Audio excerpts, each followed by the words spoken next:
Hello everyone, welcome to my another blog. সবাই কেমন আছেন? আমি আশা করছি সবাই অনেক ভালো আছেন। তো আমি চলে এলাম আপনাদের মাঝে নতুন একটি ভ্লগ নিয়ে। আর এই তো আমি দেখতে পাচ্ছি সাজুগুজু করে বের হয়ে গিয়েছি।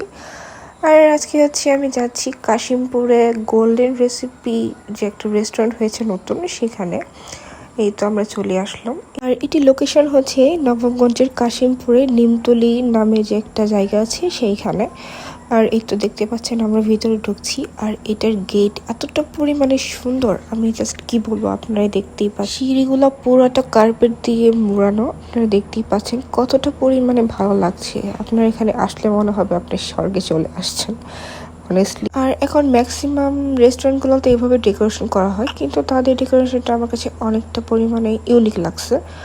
তারপর আমি এখানে চলে আসলাম একটু ডান দিকে। এখানেও তারা অনেক সুন্দর করে ডেকোরেশন করেছে, একদম উপর থেকে ডেকোরেশন আর লাইটিং জাস্ট অসম ছিল।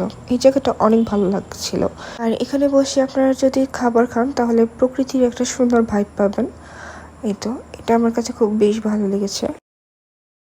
এরপর আমি চলে যাচ্ছি ভিতরেও আপনারা দেখতে পাবেন তাদের ডেকোরেশনটা কতটা পরিমাণে ভালো ছিল। এই তো এইভাবে পোড়া ঝাড়বাতি টাড়বাতি দিয়ে একদম অন্যরকম একটা ভাইব আমি পাচ্ছি। আর আমার কাছে সবচেয়ে বেশি ভালো লাগছে এই গাছটা। এই গাছের সামনে ছবি তোলা অনেক সুন্দর আসবে। আর এমনিতে আমি ছবি তুলতে অনেক বেশি পছন্দ করি। এই তো আমার বিশ্বাস আপনাদের অনেক ভালো লাগবে এখানে আসলে। তো আমরা এখানে খাবার অর্ডার করি। আসলে মেনুর ভিডিও করতে আমি আসলে ভুলে গেছি। এখানে আমি খাবারের জন্য ওয়েট করতেছিলাম। আর খাবারের জন্য ওয়েট করতে যে কতটা পরিমাণে বোরিং লাগে আপনারা তো জানেনই। এই জন্য আমি আর আমার বোন মিলে একটু ঢং করছিলাম আর কি, একটু স্ন্যাপ নিচ্ছিলাম। তো ফাইনালি আমাদের খাবার চলে আসছে। আর এখানে আমি অর্ডার করি দই ফুচকা। আর ফুচকা মানে তো মেয়েদের জন্য একটা ইমোশন। আর এরপরে আমি 2টা ওভেন বেক পাস্তা নিই। আর তাদের পাস্তার টেস্টটা আমার কাছে অনেক বেশি ভালো লাগছে। কিন্তু তাদের যে দই ফুচকাটা আমি দিয়েছিলাম, ফুচকাটা চলে আর কি, মোটামুটি দইয়ের পরিমাণটা খুবই কম ছিল। তারপর খাওয়া দাওয়া শেষ করে পাশে দেখলাম যে ভেলপুরি বেচতেছে একটা ভাইয়া। তো ভেলপুরিটা অনেক বেশি মজা ছিল। আমি এখানে আমার বোনের কিছু শ্যুট করছিলাম, একটু ঢং করতেছিল আর কি ও।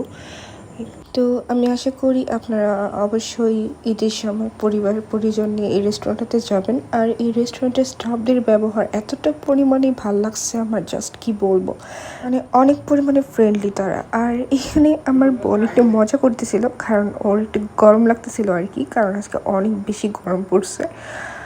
তো আমরা খাওয়া দাওয়া শেষ করে একটু কিছু পিকচার নিলাম। তারপর টিকচার নিয়ে এবার বাসায় ব্যাক করলাম। তো সবাই ভালো থাকবেন, সুস্থ থাকবেন। আর আমার ভিডিওতে ভালো লাগলে অবশ্যই লাইক, কমেন্ট এবং আমার ভিডিওটি শেয়ার করুন।